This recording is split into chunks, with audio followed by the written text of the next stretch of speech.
Ви најавуваме уште едно интересно издание на Мини Вести. Овој пат ќе ви откриеме се за писмата. А ќе зборуваме и за поштарите. Значи нема потреба да чекаме, почнуваме веднаш. Денеска во Мини Вести ќе го прославиме светскиот ден на писмата и се потсетиме на традицијата за пишување писмо, но и ќе патуваме низ историја. И за крај ќе ве однесеме во пошта, каде Чичко Поштар ни ги одговори сите прашања за неговата професија и писмата. Не го менувајте каналот, вие гледате Мини Вести. И да врне и да вее, и бура да коси, Чичко Поштар поштата ја носи. Давид, многу убаво го најави прилогот што следува. Ќе зборуваме за историјата на писмата. Бевме во пошта, каде што ќе ве запознаеме со Чичко Поштар.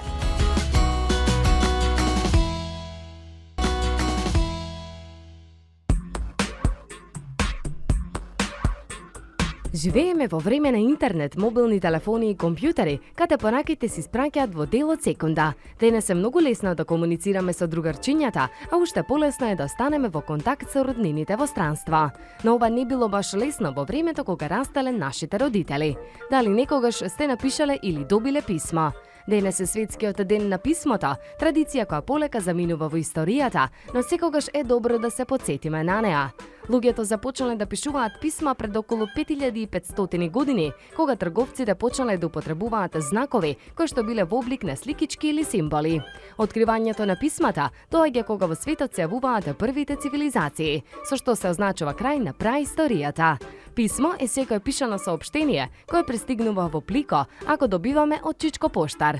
Пред да се создаде професијата поштар, писмата ги пренесувале самите луѓе, но голема улога имале и гулабите.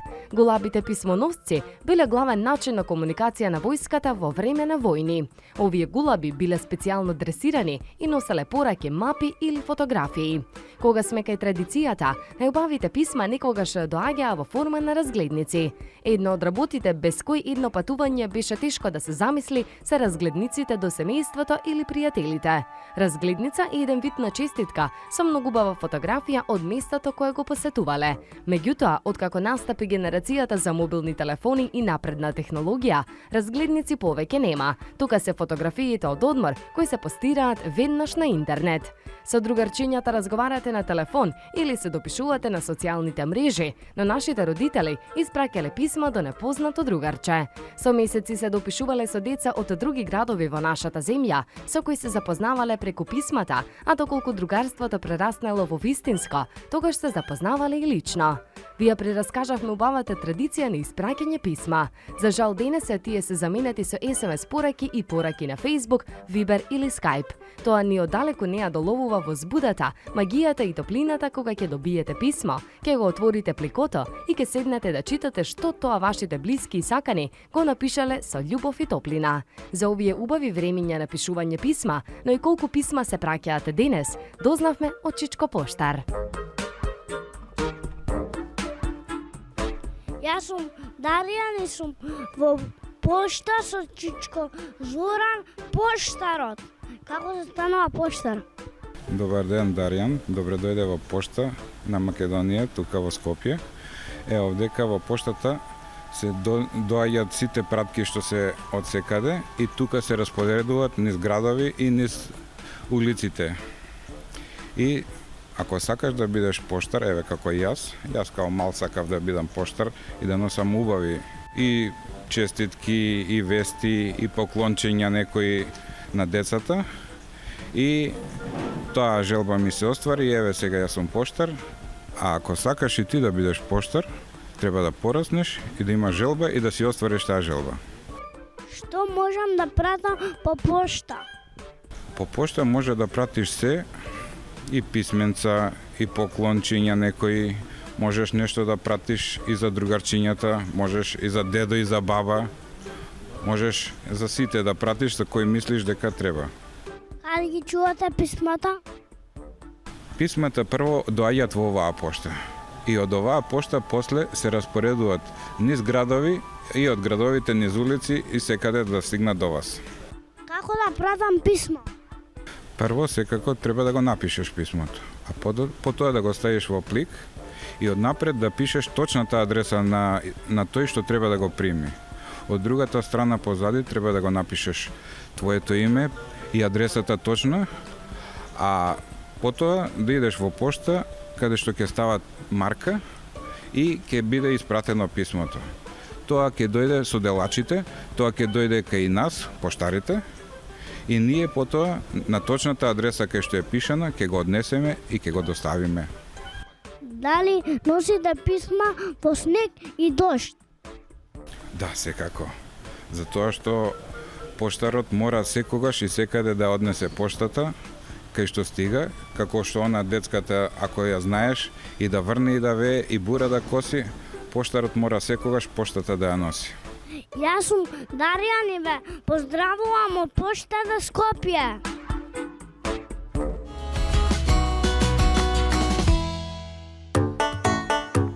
Со секој нови мини вести учиме нешто што не сме знаеле. Во оваа емисија ќе дознаеме многу нови работи за пингвините, луѓето, кравите, кетчупот и бебињата. Ајде да го провериме нашето знаење. Дали сте знаеле дека бебињата родени во мај во просек се за 200 грама потешки од бебињата родени во останатите месеци? Дали сте знаеле дека овцата може да препознае други овци на слика? Или дека 10% од мажите пишуваат со лева рака, додека процентот кај жените е само 7? Малку познати факти се и дека пингвините живеат во Африка. А дали знаете дека полжавите може да спијат дури 3 години? Плюс, кокосовиот орев е најголемото семе во светот и околу 2 милиарди луѓе во светот не знаат да читаат, а кравата во својот живот дава повеќе од 200.000 чаши млеко. И за крај, дали знаете дека кетчупот потекнува од Кина? Многу интересни факти, многу интересни информации. Гледајте Мини вести.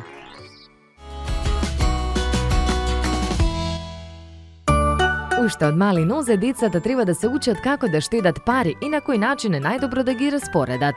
За оваа важна лекција еден ден тие ќе ви бидат благодарни, бидејќи ќе знаат да владеат со сопствените финансии. Никогаш не е премногу рано да започнете да го запознавате вашето дете со парите. Експертите сметаат дека првите лекции треба да почнат уште на 3 годишна возраст, кога детето ќе започне да им обрнува внимание на парите. Сепак лесно е да се каже, а тешко е да се направи. Еве неколку совети кои ќе ви помогнат да му ја представите вистинската вредност на парите на вашето дете и да го научите да штеди. Прво, купете му детска касичка. По можност нека биде прозирна, за да може да гледа како се полни. Второ, давајте му ги парите во форма која поттикнува штедење. Наместо да му давате банкнота од 10 динари, дајте му 2 монети по 5 динари или уште подобро, 5 по 2 динари. Така ќе му дадете можност уште веднаш да тргне дел од монетите настрана за штедење, а само дел да остави за трошење. Дајте му неделен џепарлак. Така ќе го научите детето дека треба да биде поодговорно за своите пари и дека треба да му служат одреден период. Ако случајно ги потроши сите на бомбони, не му давајте нови додека не помине договорениот период од 1 недела. А ако сака да му купите играчка, тогаш ставете слика од посакуваниот предмет и до него плик или тегла. Така ќе му помогнете на вашето дете постојано да се потсетува што ќе добие ако успее да ја собере преку штедење потребната сума и дека ќе успее само на тој начин да ја добие својата посакувана играчка. И за крај, наградувајте го за штедењето, исто како што вие добивате камата. На крајот на месецот за секој заштедени 10 динари, давајте му дополнителни 2 до 3 динари од вас. Така ќе го стимулирате да штеди повеќе. Со штедење почнете уште денес и на тој начин прославете го светскиот ден на детското штедење.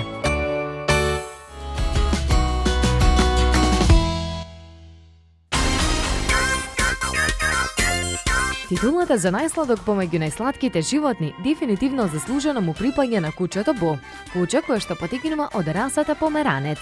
Оваа раса всушност е најситниот член на семејството шпиц, а кучињата се весели, многу посветени и одлично се согласуваат со возрастните, но и со децата.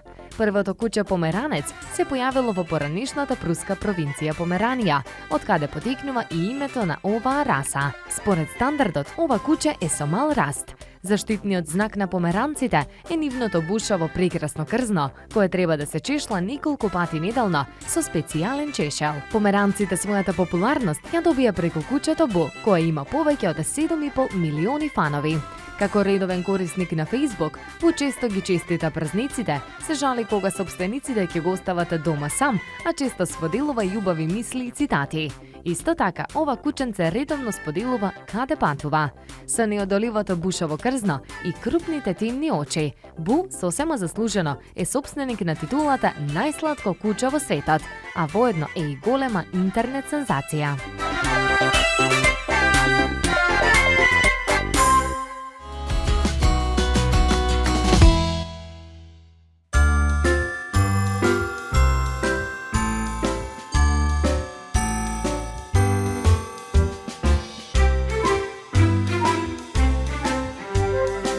Јас сум Даријан, со Боан и Стефи, со кучињата Бо.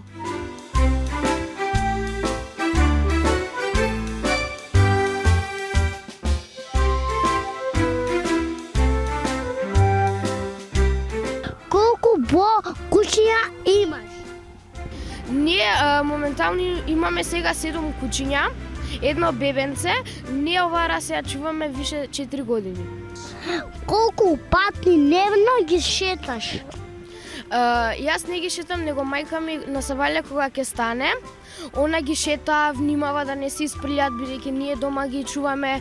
Потоа јас кога ќе станам со сестра ми, јас едно куче и она едно куче ги шетаме надвор, исто внимаваме да не се исприлјат. Потоа кога ќе се вратиме, татко ми најчесто навечер ги шета, бидејќи на мајка ми е страф навечер да ги шета. Бојан, прават ли бели дома? Да, еднаш ни си има случајно од кога се враќавме од свадба, дома кога влеговме се беше лом. Левот што сме го заборавиле на ниската маса, беше се лом на земја. Што јадат овие кучиња? Овие кучиња јадат специјална храна за нив, не смеат да јадат чоколадо, благи работи, веќе им штетат за очите, за забите, понекогаш ко многу лаат и цивкаат, им даваме помалку и само си нивната храна треба да јадат, а ние не треба да им даваме чоколадни работи и други. Штефи, колку дневно пати ги чешаш? Ние 2-3 пати дневно ги чешаме за да бидат убави.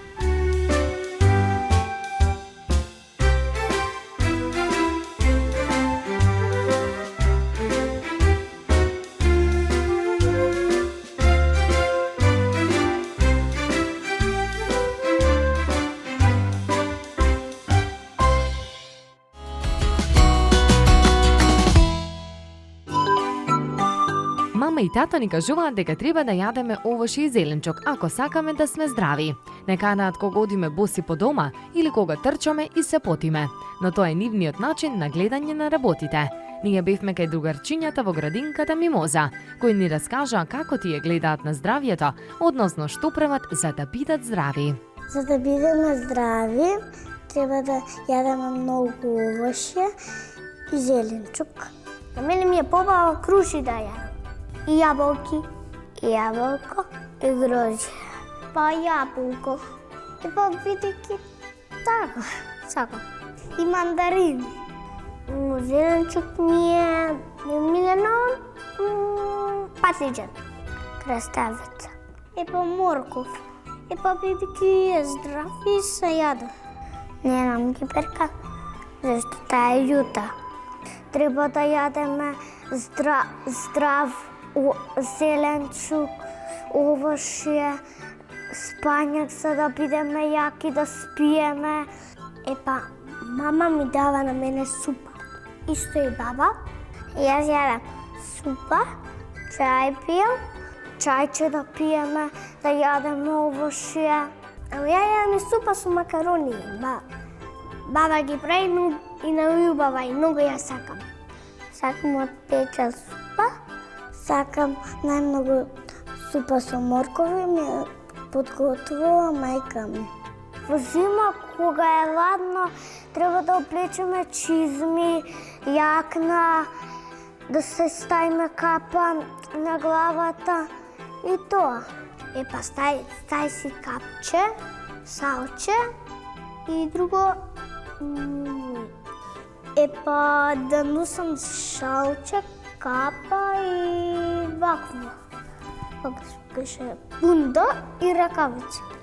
Ракавчиња, јакничка, чизми и шалче. Татко ми ме носи на планина за да дишеме чист воздух. Кога одам на планина, дедо ме води и таму ја гледам реката, Вардар. Па на планина носиме играчки и топки за играње, фудбалска, некоја, и си играме. Јас одам во Зарарополе да земам чист воздух. Децата сакаат да се играат, одат во градинка и да се дружат со своите другарчиња, а не да лежат од дома болни со температура. Родителите ќе направат буквално се, за да го зачуваат здравјето на нивните деца. Имунитетот кај децата е првата линија при одбраната од заразни болести.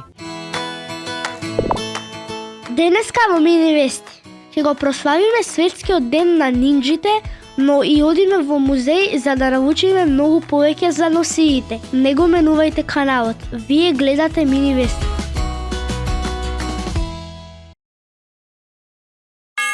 Само во книжарниците на Тримакс, едукативни новогодишни пакетчиња кои не ги расипуваат за пчињата. Тримакс пакетче со многу игри, забава и едукација за целиот зимски распуст. Хо-хо-хо-хо, дечиња! Чоколадите брзо ќе се изедат, но Тримакс пакетчињата траат цела година. Хо-хо-хо-хо-хо.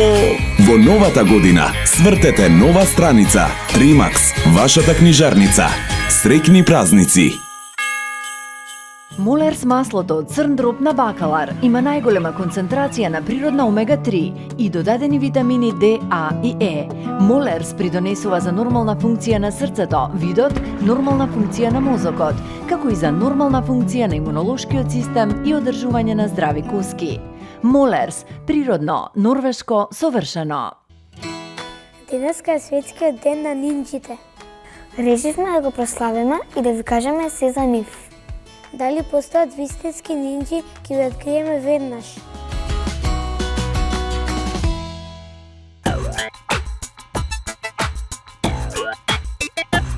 Сигурно сте ги виделе нинџите, односно луѓето облечени во црно, како го напаѓаат херојот во некој филм или цртан.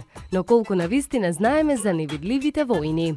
Во реалноста нинџите потекнуваат од Јапонија, а доаѓаат од планинските места, каде во минатото постојано биле малтретирани од самураите. Тие за да се одбранат, создале боречка вештина наречена нинџицу или уметност на невидливост. Тренингот на нинџите бил специјално дизајниран за да ги подготви за борба против повеќе противници, но за нив бегството било победа. Тренингот на нинџите подразбирал одење низ оган, стоење во студена вода или висење низ карпи. Иако ние знаеме дека нинџите постојано се облечени во црно, тоа не е баш така. Вистинските нинџи најчесто се облекувале во нормална облека, освен кога се прикрадувале во непријателскиот камп, каде се облекувале во униформата на непријателските војници, за да можат слободно да се движат. Всушност, за да го доловат ефектот на невидливост на нинџите, во цртаните филмови, тие се облечени во црно и од таму потекнува овој мит. Кога зборуваме за нинџите, најпознатите нинџи се нинџа желките. Тие потекнуваат од американската цртана серија, а нејзини главни ликови се нинџа желките Леонардо, Донатело, Рафаело и Микеланџело. Која нинџа желка сте вие?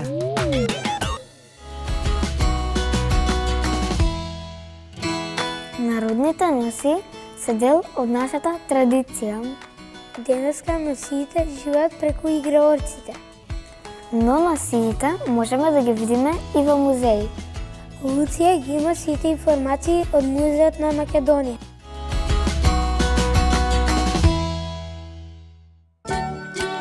Народните носи во Македонија имаат вековна традиција. Тие се дел од материјалната култура на македонскиот народ и представуваат значајна гранка од народното уметничко творештво. Носиите низ годините се пренесувале од поколение на поколение и во себе вклопиле многу елементи од разни култури, што се вкрстуваат на овој дел од Балканот. Во долготрајниот процес на оформување на народните носии во Македонија учествува целиот македонски народ. Во нивното создавање се препознаваат разни историски, општествени и културни настани. Но во создавањето на народните носии во Македонија од значење е и географската положба. На територијата на Македонија се среќаваат голем број разновидни носии кои имале посебни специфични одлики. Секој регион, секоја етничка и пределска целина во Македонија имаат своја посебна носија која се разликува од останатите. Денес дел од носиите на македонскиот народ се заштитени поради нивната културолошка вредност. Примероците од истите ги имаме и во Музејот на Македонија, каде бевме на гости и еве што дознавме.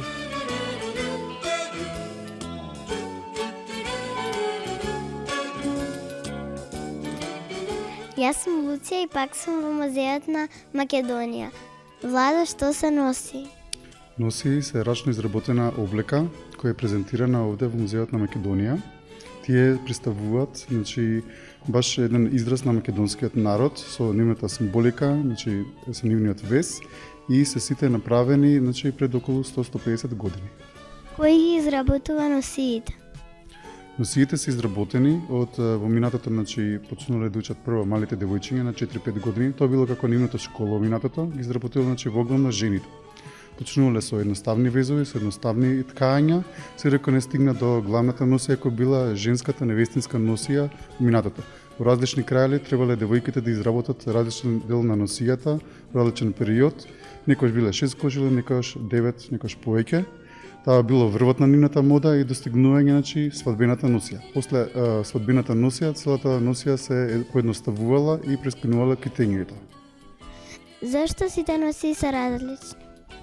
Носиите се различни, бидејќи представуваат како еден вид символ на различен крај во Македонија. Тие се шарат во различни бои и со различен вес кои се изразени во различни видови на символи. Секоја носија го означува својот крај. Например, на Скопска Црна Гора типична била носијата бело-црна. Бело-црна кошела била ознака за тој крај. За Скопска Блатија, која е источниот дел во Катланово, блиско повторно Скопје, имаме различна носија, која е шарена носија. Таму ги имаме представено сите бои. Преку самите бои и знаци може да се презентират луѓето и да знаат кој од кој крај е во минатото. Дали се уште се носат носи? Носиите денес во главна Македонија се напуштени пред околу 50 години, кога луѓето многу брзо смениле правец од село во град. Денес се употребува само носиите од фолклорните друштва, се потребуваат во главно за галичката свадба и се потребуваат по некои обичаи како што се маскираните обичаи џоломари, но се и преточени во васеличарските обичаи кои се прават за Стара Нова година. Но ако прошетате во различни делови Македонија, можеби во источните, ќе начекате некоја баба која можеби облечена во стара носија и ќе ве изненади, така што ќе можете во живо да забележите таква носија. Но се разбира многу е поедноставно да дојдете во Музејот на Македонија и да ги разгледате сите овие носии кои ја можам многу едноставно да ви ги објаснам.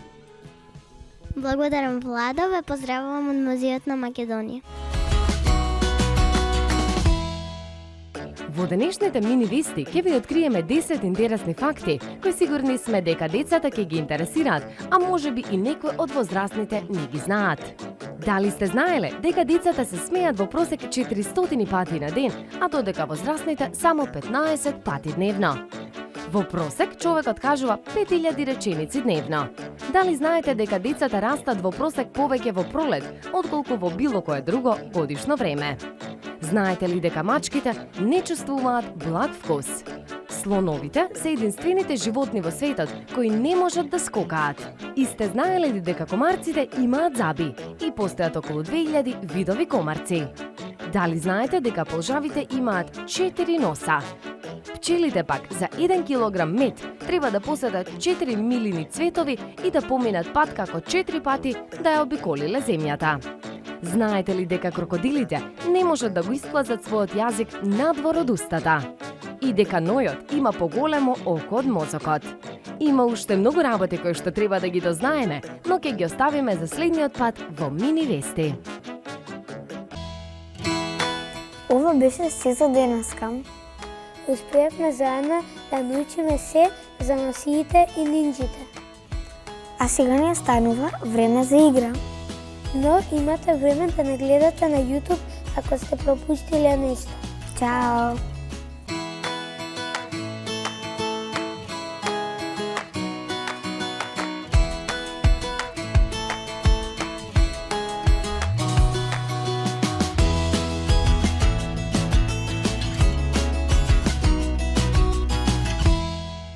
Ако сакате постојано да наследите, стиснете subscribe и не заборавајте да пратите лайк.